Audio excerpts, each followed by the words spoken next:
मेरा प्रश्न अब आप लोगों से है कि 266 दिन हो गया श्वास का अभ्यास कराते कराते, श्वास में आप लोगों ने क्या देखा? चौधरी साहब, आप बताइए। आप तो बुद्धिजीवी हैं, टेक्निकल आदमी हैं, और हम टेक्निकल बात ही यहाँ हम पकड़ाना चाहते, बहुत सहज भाव में। तो श्वास में आपने क्या देखा? श्वास अपने से अलग महसूस हुआ या नहीं? सांस को अलग महसूस हुआ। अलग है तो हम भी जानते हैं अलग है, लेकिन आपको महसूस हुआ कि नहीं?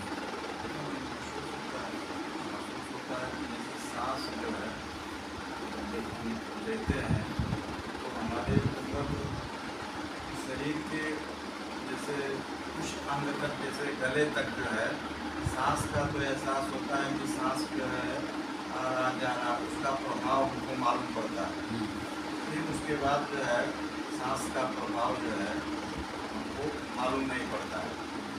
लेकिन जैसा मतलब पहले से पढ़ा लिखा गया है, ये जाता है शरीर के अंदर और ये ब्लड के कण में मिलता है, तो ये चीज़ हम लोगों को एहसास, हमको एहसास नहीं मिलता।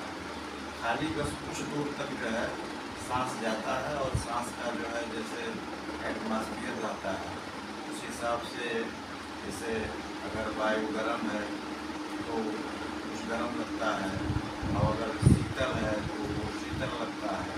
तो वायु जब हम प्राण वायु लेते हैं तो उसका जो है हमको एहसास होता है। एहसास होता है।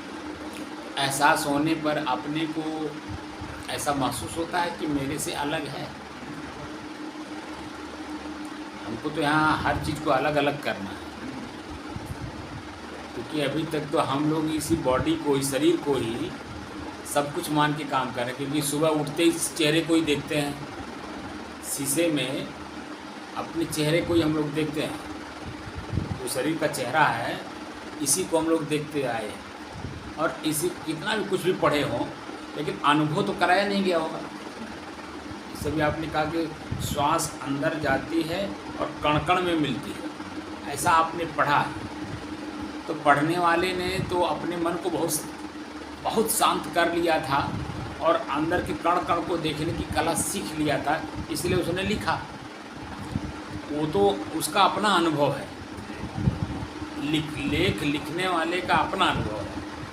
उस लेख को पढ़ने वाले को उसकी दृष्टि तक, उस पढ़ने वाले की दृष्टि गई कि नहीं गई? नहीं जाती है। वहाँ तक नहीं देखते। तो कैसे जाएगी वहाँ जब तक प्रैक्टिकल नहीं होगा?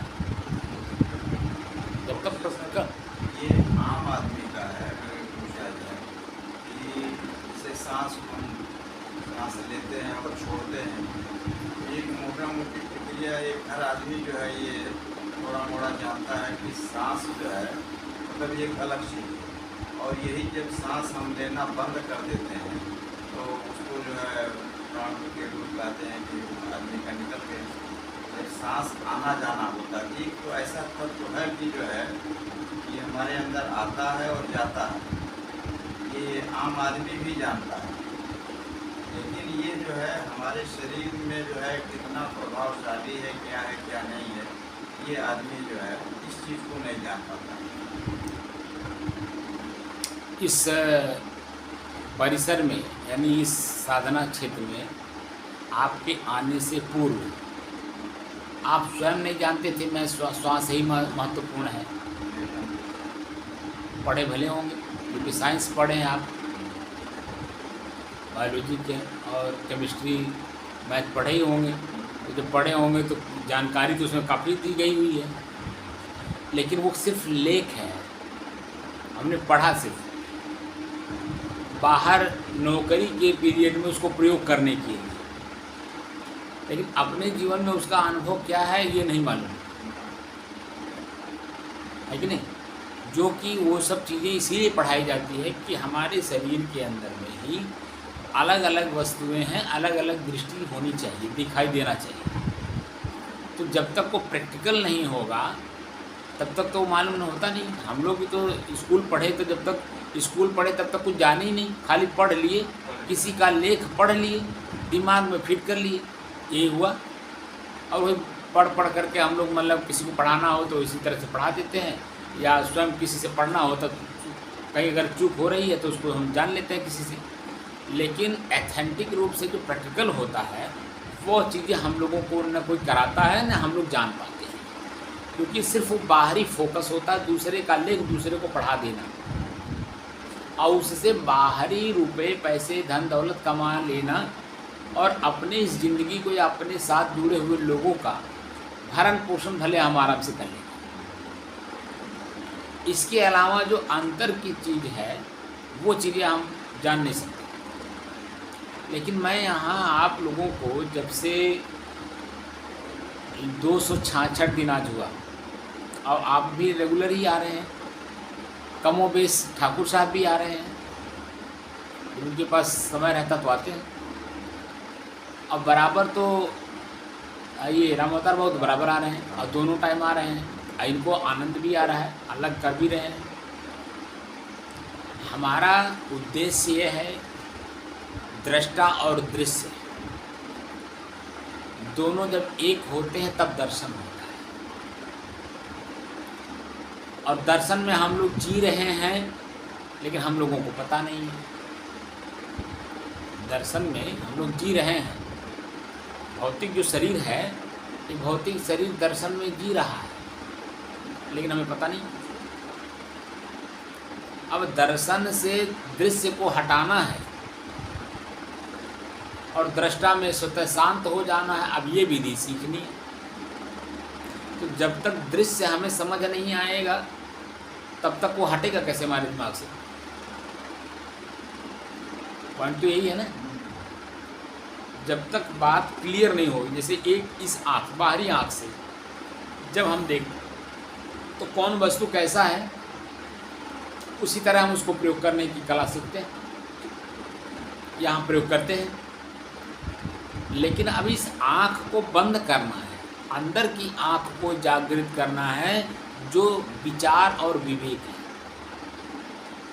तो जब विचार और विवेक विचार व्यवहार में होता है, अविवेक अंदर में होता है। आपके साथ हमारा संबंध आजीवन चलना है तो विचार पूर्वक चलेंगे, तो जब विचार पूर्वक चलेंगे तो सहन करने की क्षमता भी आती है। आप भी क्षमा करेंगे, हमारे मान लीजिए कोई गलती हो गई और आपसे भी कोई गलती हो गई तो हम भी क्षमा करेंगे। वो सूक्ष्म होता है, वो अंदर भीतर से आप जानते हैं और मैं भीतर से मैं भी जानता हूँ कि फलाने आदमी यहाँ गलती किए हैं, अच्छा कोई बात नहीं है, वो अज्ञानता में हो गई, जानकारी में उन्होंने नहीं किया। जानकारी में किए होते तो उसमें एक्शन आता, लेकिन गैर जानकारी में है इसीलिए वहाँ पर साइलेंट मोड आ जाता है। हमसे कोई गलती हुई हो तो आप साइलेंट मोड में रहेंगे, हो सकता कोई रहस्य हो, और आप अगर गलती करते हैं तो हमारे अंदर में आएगा वो रहस्य तो कुछ होगा नहीं, लेकिन ये है कि बिना जानकारी में उन्होंने किया। लेकिन उनको जब जानकारी दिया जाएगा और जब उसको स्वीकार करेंगे तो क्षमा मांग लेंगे, तो वो आजीवन संबंध चलता है। तो विचार इसमें चलता है। अब विवेक जो होता है, विवेक का मतलब होता है कि दो वस्तु एक में मिला हुआ है, दो वस्तु एक में मिला हुआ है, उन दोनों को अलग अलग करने का काम विवेक करता है। तो जब हम इस मोटे मोटे आँख को बंद करते हैं तो अंदर से अपने लिए, अपने तक पहुँचने के लिए विवेक काम करता है। जो दो चीज़ें एक में मिली हुई हैं उनको अलग अलग करने का काम अंदर से विवेक करता है, जिसको आप मोक्ष कह रहे हैं। मोक्ष कोई वस्तु नहीं है कि आपको कहीं से कोई ला करके दे देगा, आपकी मनोवृत्ति है, किसी चीज में फंस गया है। अब उस फंसे हुए जगह से आपको अपने आप को ही निकालना है, या तो स्वतः निकाल लीजिए या तो किसी के बताए अनुसार चल करके उसको निकाल लीजिए, छुड़ा लीजिए अपने आप। तो अपने स्वतः ताकत तो है नहीं, इसीलिए हमें गुरु की जरूरत होती है। तो गुरु का मतलब सिर्फ मार्गदर्शन होता है, वो सिर्फ मार्गदर्शन करता है। चलना हमें स्वतः पड़ता है। अब चलने की हमारी जिज्ञासा कैसी? अब जैसी जिज्ञासा होगी वैसे ही तो हम चलेंगे, हमारे अंदर में जिज्ञासा नहीं है, आप कुछ भी बोलते रहिए, क्या फ़र्क पड़ता है।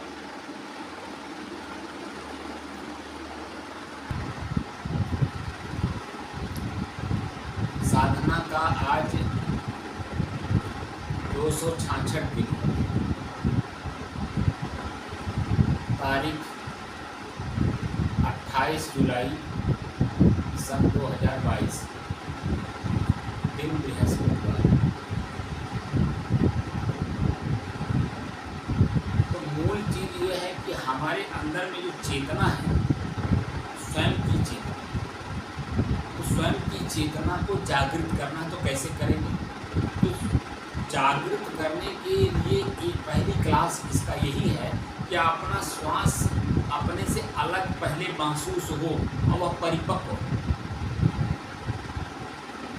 जैसे हवा चल रहा है, मेरे शरीर को छू रहा है, इसलिए पंखा चल रहा है तो मालूम हो रहा है कि हवा चल रहा है। हमारे शरीर को टच कर रहा है इसलिए महसूस हो रहा है। अगर हमारे शरीर को टच ना करे और ये चले तो कहेंगे कि पंखे में कुछ खराबी है। तो पंखे के भीतर में खराबी नहीं माना जाएगा, बाहरी उसके पंखुड़िया में, उसके पंखुड़ी में ये महसूस होगा कि इसमें कुछ खराबी है, या उल्टा चल रहा है, सीधा नहीं चल रहा है क्योंकि मेरे शरीर में टच नहीं कर रहा। तो कमी उसमें दिखाई देगी तो कमी दूर करेंगे। जब कमी दूर करेंगे तो वो जब चलेगा तो नीचे हवा फेंकेगा, हमारे शरीर को टच करेगा। जब हमारे शरीर को टच करेगा तो हम कहेंगे हाँ सही चल रहा है। यही चीज़ें यहाँ हमारे अंदर में है कि हमारे श्वास नलिका में जो हमारी अंदर भीतर श्वास लेने की जगह है, जो दीवार है नाक की, इसमें हमें महसूस होना चाहिए कि वो अलग है। तो जब श्वास अलग, हवा अलग महसूस होगी, ये दीवार भी तो अलग महसूस होगी, दोनों चीज़ें महसूस होगी। तब दो चीज़ों में अब तीसरा, इन दोनों को जानने वाला कौन है, वो तीसरे को जानकारी होगी। तो यहाँ से हम शुरू करें। तो यहाँ शुरू करने के लिए हमने आप लोगों को ये बताया था कि यहाँ गर्मी हो, ठंडी महसूस होती हो, गीलापन महसूस होता हो, सूखापन महसूस होता हो, खुजली महसूस हो। इस तरह की विधि अगर मालूम हो रही है तो वह देखिए, दृष्टा भाव में देखिए। तो देखने में ये होता कि अब हम देख रहे हैं आपको, तो आप अलग हैं, काबूतरबाब अलग हैं, काबूसाब अलग हैं, तीनों अलग अलग हैं। अब चौथा मैं देखने वाला, अपने को ज्ञान ही ना रहे और आप लोगों को हम देखें। कैसे आप लोग कभी कभी चुटकुला में कहानी कहते हैं कि 9 लोग जा रहे थे 9 लोग, लेकिन जब गिने तो 8 हो, क्योंकि वो अपने को गिनता ही नहीं था। ऐसा कभी कभी चुटकुला में सुनाते हैं, नहीं सुनाते हैं? क्यों? वो लोग शंका में रहते थे और दूसरे किसी के पास गए तो कहे कि भैया हम लोग 9 थे, 8 हैं। तो वो गिन करके बता, देखो 1 2 3 4 5 6 7 8 9, आप लोग तो 9 हो, तब कैसे 8 हो? तो कहे देखिए मैं गिन के बताता हूँ। उसी में से एक आदमी बोलता देखिए मैं गिन के बताता हूँ कि 8 हैं। 9वां कहाँ गया?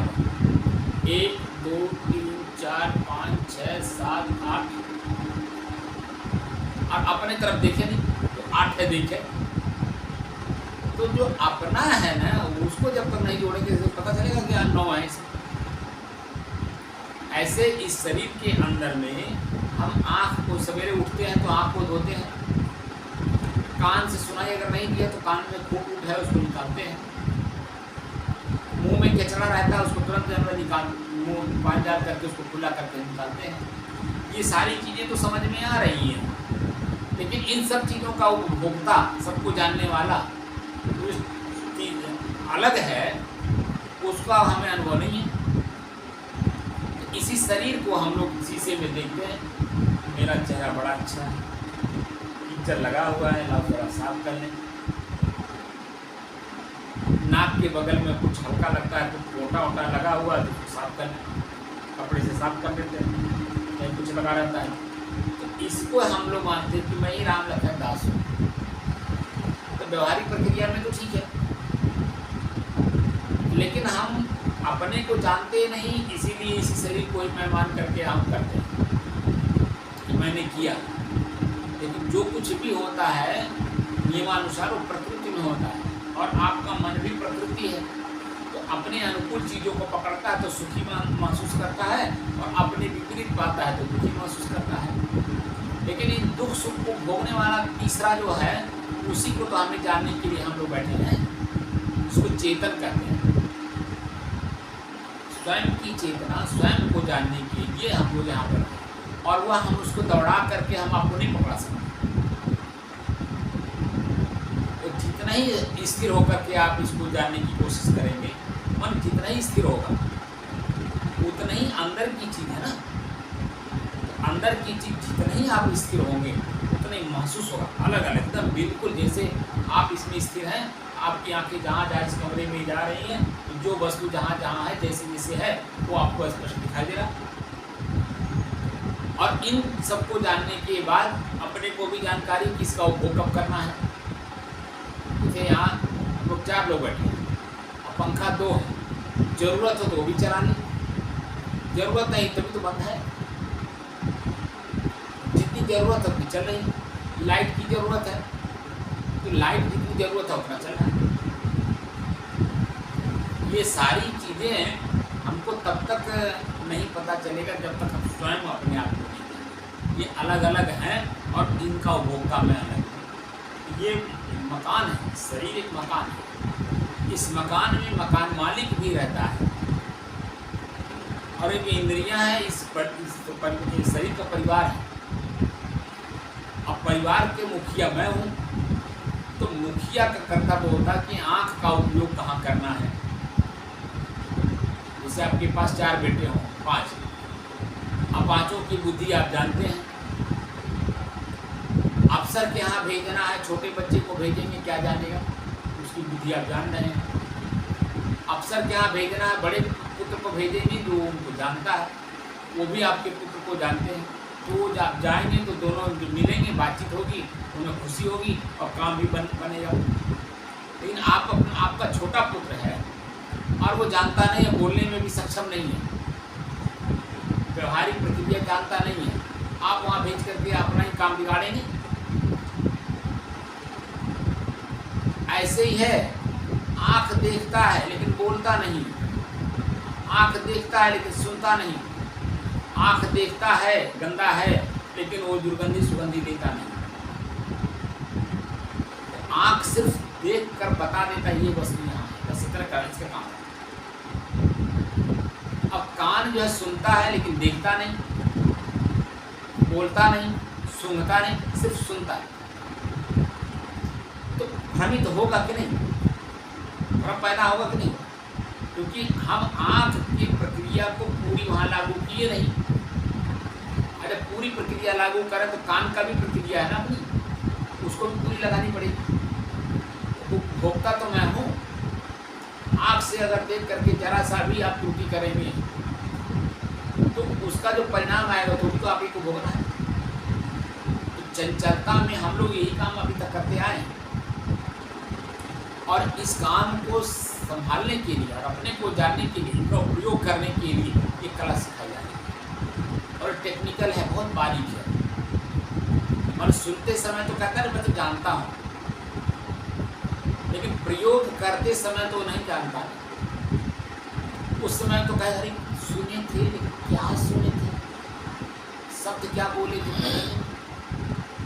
अब आप बता दीजिए, जिस समय में प्रयोग करना है उस समय में आपकी वृत्ति काम नहीं कर रही है, और जिस समय में आपको उसकी जानकारी नॉलेज दी जा रही है, ट्रेनिंग दी जा रही है, उस समय में आपकी वृत्ति पकड़ती नहीं है।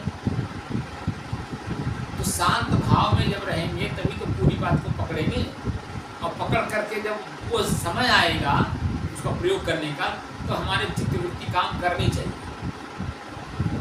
इस काम को मैं प्रयोग कर रहा हूँ, तो प्रयोग करने का जो कला सिखाया गया था वो क्या है। आपकी जो ट्रेनिंग, आपकी ट्रेनिंग हुई होगी नहीं हुई, सर्विस काल में कहीं ट्रेनिंग नहीं हुई आपकी, लेकिन पूछ रहा हूँ आपकी ट्रेनिंग हुई नहीं। सर्विस काल में आपका ट्रेनिंग हुआ ना, तो ट्रेनिंग पीरियड में आपको एक डायरी, कागज, कलम वो आपको मिला होगा, और भी चीज़ें मिली होगी, लेकिन मैं 2 चीज़ यहाँ प्रयोग कर रहा हूँ। डायरी मिली होगी और कलम मिला होगा, और डायरी बिल्कुल सादी रही होगी। ट्रेनिंग जैसे क्लास में ट्रेनिंग जो टीचर आकर के वहाँ बता रहे हैं तो आपको नोट भी तो करना होता है। अगर आपने नोट किया है तो ट्रेनिंग होने के बाद जब अपने जगह पर जहाँ आपको प्रयोग करना है वहाँ जब जाने के बाद जब प्रयोग करना होता था तो डायरी में जो चीज़ें बताई गई हैं क्योंकि स्मृति में तो रहेगा नहीं, ख्याल में रहेगा नहीं होगा। जब आपको प्रयोग करना है और उस पॉइंट पे जब आप जाते हैं तो हमने वहाँ ट्रेनिंग में इस चीज़ को सीखा है। क्या सीखा? डायरी उलट करके आपने देख लिया, इस पॉइंट पे ये बात उन्होंने बताई थी, हमने उसको नोट किया था और इस काम को ऐसे कर दिया जाए तो इससे ये हो जाए। और आपने अगर डायरी को देखा और सही लिखा है, सही सुना है, तो प्रयोग करते समय दोनों चीज़ें वहाँ पे आपकी लागू होती है और वो चीज़ ठीक हो जाती है।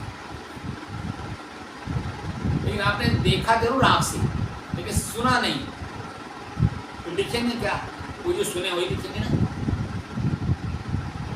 और जब मान लीजिए मन शंका में है कि क्या बोल रहे हैं और वहाँ आपने कंफर्म नहीं किया, कंफर्म करके लिखा नहीं, जो आपका दिमाग था वो आपने लिख लिया।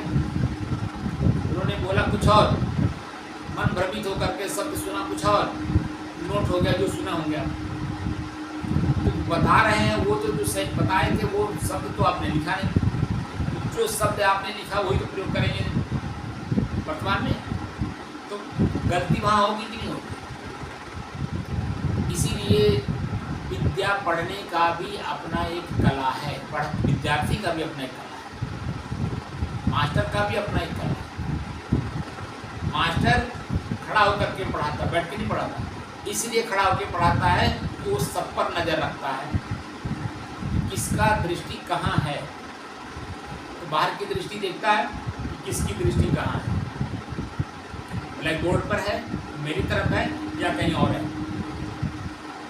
तो कान और आँख एक सिधाई में होती है तभी बात पकड़ने आती है। या तो आँख बंद हो तो जो आवाज़ आती है तो कान में पूरा सुनेगा, क्योंकि आँख देख नहीं रहा है, कान सुनेगा, सुन लेगा पूरा।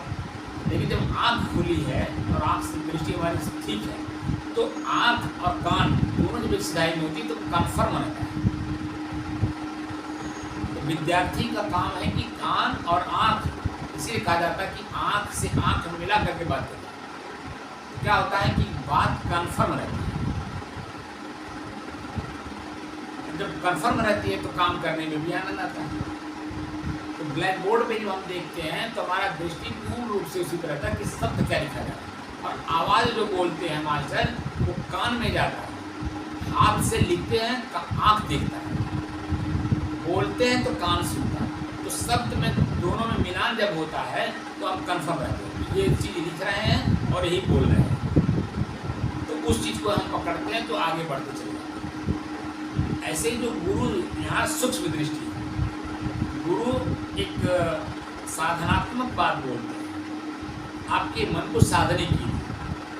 अगर मन साधने की प्रक्रिया में पहले प्रैक्टिकल करा दिए हैं गुरु, तो जब जिस शिष्य को प्रैक्टिकल कराए हैं और वो प्रैक्टिकल में बातें दोनों एक दूसरे को समझने में सक्षम हो गए हैं, तो वो कहीं भी कुछ बोलेंगे, जहाँ चलते उठते बैठते सोते जाते, तो वो शिष्य बात को तुरंत पकड़ लेगा किस समय में इसका प्रयोग करना है। अगर प्रैक्टिकल नहीं कराया गया है तो ऐसे हमने बहुत साधकों को देखा है कि जैसे साधना का प्रक्रिया नहीं बताई गई कि कैसे कैसे करना है अंदर, क्योंकि आध्यात्मिक चीज़ें अंदर की होती हैं। तो अंदर की चीज़ों को जानने का साधन अगर प्रैक्टिकल नहीं कराई गई है तो आप कंफ्यूज होंगे कि नहीं, कोई भी कंफ्यूज होगा। लेकिन अगर प्रैक्टिकल करा दिया गया है तो वस्तु कौन सी वस्तु कहाँ रखी गई है, कैसे प्रयोग करना है, वो मालूम हो जाएगा। यहाँ पर यही है कि साधन अनेकों हैं मन को एकाग्र करने के लिए, स्थिर करने के लिए और शांत करने के लिए। 112 विधि बताता हूँ। 112 विधियों में जो सहज भाव में है, सहज मतलब स्वाभाविक, सहज का अर्थ होता है स्वाभाविक। जो स्वाभाविक है वो एक, वो है आपका श्वास।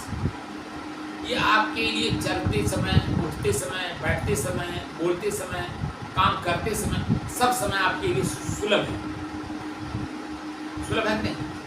लेकिन इसके अलावा अगर आपको हम कुछ कराएं, जैसे त्राटक करा दें, नाद सुना दें, बिंदु सुना दें, बिंदु दिखा दें या अन्य चीज़ों को कराएं, तो उसमें असहज हो जाएगी स्थिति, सहज नहीं होगी। तो सहज स्थिति को सहज में लाने के लिए महापुरुष ने ईश्वर शब्द का प्रयोग किया। अपने श्वास को देखिए, चलते उठते बैठते सोते जागते, तो आपकी जैसे गति होगी आपके शरीर की, आपका श्वास वैसे आपको महसूस होने लगेगा। तो महसूस जब होगा तो अलग महसूस होगा। इन सब प्रक्रियाओं को हमें देखना है, और देख करके अपने को देखना है। उनको देखने के बाद जैसे क्रिया हुई, हमने देखा, तो प्रतिक्रिया करना है कि किसने देखा। दीवाल हमने देखा, आँख ने देखा, दीवाल है तो दीवार को किसने देखा, हमने देखा। दीवार अपने आप को हमको नहीं देखता, मैं अपने आप को जानता था, हमको किसे जानता है, लेकिन मैं अपने आप को भी जान रहा हूँ, दीवार को भी जान रहा हूँ। तो क्रिया हुई तो क्रिया के बाद प्रतिक्रिया भी होनी चाहिए। ध्वनि हुई तो प्रतिध्वनि भी होनी चाहिए कि मैंने क्या बोला। आवाज़ निकलती है, अगर आवाज़ निकल के हमने बोल दिया कोई बात, तो वहाँ गलती होगी। लेकिन हमने क्या बोला, उसकी प्रतिक्रिया क्या आएगी। अगर हम इस तरह एनालिसिस करते, चिंतन करते हैं, तो अपने बोली दोबारा जो बोलेंगे उसमें सुधार करके बोलेंगे, तो मन में शांति बनी रहेगी। क्यों? उद्वेग पैदा नहीं होगा, अंदर में शंका नहीं होगा, भय उत्पन्न नहीं होगा। ये सब टेक्निकल बातें हैं। इसीलिए मैं पूछ रहा हूँ आप लोगों से कि श्वास अलग हुआ कि नहीं। अलग जब तक नहीं होगा, देखने की कला से जब तक अलग नहीं करेंगे, तब तक कि शरीर से, शरीर की पार्ट्स जो है ये अलग अलग कैसे महसूस होंगे। अब कब कहाँ प्रयोग करना है व्यवहार में, कैसे मालूम होगा।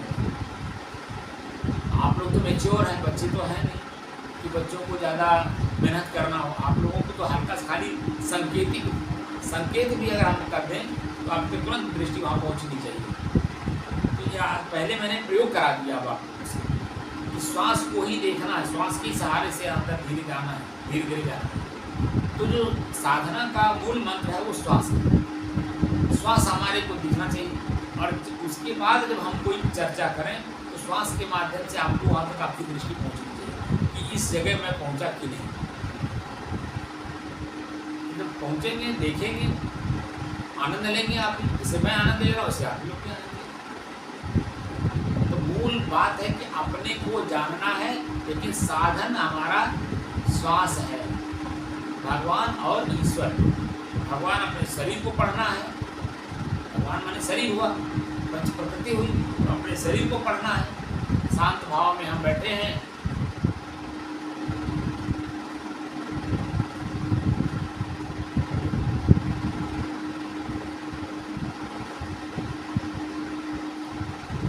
हमारे मन में क्या उत्पन्न हो रहा है। जब मन में क्या उत्पन्न हो रहा है, मैं हूँ, आप मन है। जब अलग अलग कर लिए तो मन को हम पढ़ेंगे, और पढ़ करके तुरंत उसको, अगर अच्छा है तो उसको रोकेंगे, अगर बुरा है तो रोकेंगे नहीं। लेकिन शांत अगर होना है तो दोनों को रोकना नहीं है। अच्छा विचार भी आ रहा हो तो उसको भी हटाना है, और बुरा विचार तो हटाना ही है, तभी शांत महसूस होगा। इन दोनों में भी अगर किसी एक को पकड़ लेंगे तो आपकी शांति भंग होगी, क्योंकि वहाँ उद्वेग पैदा होता है कि मैंने किया, मैंने विचार किया। वहाँ सिर्फ शांत रहना है। अगर अपनी चेतना में लौटना है तो इन दोनों प्रक्रियाओं को हमें हटाना है। और हमारे शरीर के अंदर में कहाँ चींटी काट रही है, कहाँ खुजली हो रही है, कहाँ फुंसी है तो दर्द हो रहा है, ये सब भी महसूस होता है। लेकिन इनको वहीं पे देखिए कि क्या हो रहा है, अपने मन से वहीं देखिए क्या हो रहा है, एकदम बिल्कुल। तो जैसे वहाँ देखना शुरू करेंगे, वो अपने आप, खुजली भी हो रही है तो खुजली मिट जाएगी, अपने आप पता नहीं चलेगा। दर्द है तो दर्द अपने आप हट जाएगा, आपको पता नहीं चलेगा, और आपकी शांति बिल्कुल बनी रहेगी। तो मूल है कि अपने को जानना है, और अपने को जानने का जो साधन है वो है श्वास। और उसी का मैं आप लोगों का अभ्यास करवाया आज 266 दिन तक। आगे भी हम इसी पे चर्चा करेंगे। अगर और किसी चीज़ पे आप लोग चर्चा चाहते हो तो भी हम चर्चा करके बता देंगे कि इसमें अच्छाई बुराई क्या है, कहाँ तक ये पहुँचा सकता है। ये श्वास तो आपको अपने तक पहुँचाने में अपने आप ही सक्षम है, लेकिन जो अन्य साधन का प्रयोग किया जाएगा वो साधन आपके अपने मंजिल तक कहाँ तक वो जा सकता है तो वहाँ तक हम बता देंगे। जैसे हमें बिंदु देखना है तो बिंदु देखने के लिए आँख बंद करना पड़ेगा, कान बंद करना पड़ेगा।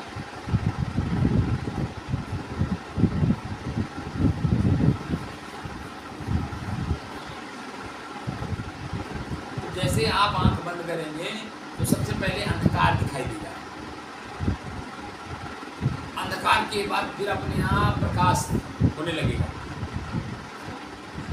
उसके बाद आपके दिमाग में रहेगा कि कोई ज्योति दिखाई नहीं दे रहा, तभी छोटी सी तिल के बराबर वहीं दूर आपको भूमंडल में जैसे तारे दिखते हैं, छोटे छोटे टिमटिमाते हैं, ऐसे ही आपके अंदर में छोटी सी बिंदु दिखाई देगी, कभी लाल कभी पीला कभी नीला कभी सफ़ेद। तो जो सफ़ेद है उसी को देखना है, उसी को देखते देखते देखते देखते देखते वो आपके नज़दीक आते आते आते वो बड़ा हो जाएगा और वही पूरा आप हैं हो जाएंगे। तो वो सिर्फ देखने की कला सिखाता है। वहाँ जब मैं आपको अपने शांति का अनुभव नहीं कराए तो कोई भी वस्तु दिखाई देता, मान लीजिए वहाँ से सांड आ रहा है और तेजी के साथ दौड़ता हुआ आ रहा है, तो आप क्या करेंगे? आपको अनुभव होगा ना कि मैं उससे अलग हूँ, मेरे से अलग है, उसके सींग है और मैं जो दौड़ता हुआ आ रहा है इसका मतलब मारने आ रहा है। आप अपने को बचने का उपाय ढूंढेंगे कि नहीं ढूंढेंगे? तो इसका मतलब है कि आपको अपने स्वयं अलग होने का अनुभव हुआ, तभी तो बचने का अनुभव हुआ। क्यों? सांड से आप अलग हैं। अब यहाँ बिंदु हम देख रहे हैं, बिंदु हम हो जा रहे हैं, तो इसका मतलब है कि बिंदु आकर के यानी सांड हमें आकर के मार दिया तो पीड़ा देगा कि नहीं देगा? तो वो बिंदु देखने के लिए आपको बैठना पड़ेगा, और बैठने का साधन आपके पास मान लीजिए चल रहे हैं तो चलते समय बैठने का साधन है, और उसके लिए आराम की जगह चाहिए। और श्वास तो हमारा चलते उठते बैठते सोते जागते हर समय हम कर सकते हैं, है कि नहीं? अरे हमसे अलग हो नहीं सकता। इसलिए अपने श्वास पर ही अपने से अलग होने का जो तरीका है श्वास पर ही है, और श्वास को ही खूब अलग होकर के देखने का प्रयास करें, जितना ही अलग भी अच्छा, दर्शन क्या बताए थे आप? दृश्य और दृष्टा। जैसे दृश्य दरवाजा है, दृश्य हो गया, मैं उसका देखने वाला हूँ। तो जब दरवाजा और मैं अलग अलग हूँ तो दरवाजे को हमने देखा, दर्शन क्या? ये तो मैं समझा रहा हूँ, ये दरवाजा अलग है, दृश्य हो गया, और मैं देखने वाला देखा। तो मैं अभी तक ले जो ज्ञान हुआ हम लोगों को इस कार्यक्रम करने से पहले कि दरवाज़ा प्रयोग करने, घर को सुरक्षित रखने के लिए दरवाज़ा है। हमने कोई भी सामान बाहर से लाए अपने घर में रखे, ये दरवाज़ा उसकी सुरक्षा करता है, बंद है। लेकिन ये दरवाज़ा किसने लगाया, क्यों लगाया, प्रश्न जब आप इससे करेंगे अपने आप से कि दरवाज़ा क्यों लगा, तो वहाँ आपको ज्ञान होगा कि दरवाज़ा इसलिए लगा कि हमारा सामान चोरी ना हो। हमारा सामान जो मैं कमा करके लाया वो चोरी ना होने पाए, इसलिए दरवाज़ा आप लगा कि हमारा सामान चोरी ना हो। तो दृश्य हो गया, और जब प्रतिक्रिया करेंगे कि इसको बनाने वाला कौन है, इसको जानने वाला कौन है, इसको प्रयोग करने वाला कौन है, तब अपने आप का ज्ञान होगा। तो इसकी जो आसक्ति है वो टूटेगी। ये तो प्रयोग करने के लिए कोई बात, वहाँ निर्भयता आएगी, कोई बात नहीं, सामान ले जाएगा ले जाएगा। तो सामान मेरे से अलग है, सांस को तोड़ना है, सांस टूट जाएगा। श्वास एक दृश्य हुआ ना, ये दर्शन होगा। तो दृश्य दिखाई दे रहा है हाँ। और मैं देखने वाला, दोनों एक हो गए तो शांति हुई तो आएगी। दृश्य और दृष्टा जब एक हो जाएंगे तो दर्शन होगा, यानी अपने आप का जानकारी हो कि मैं कौन हूँ।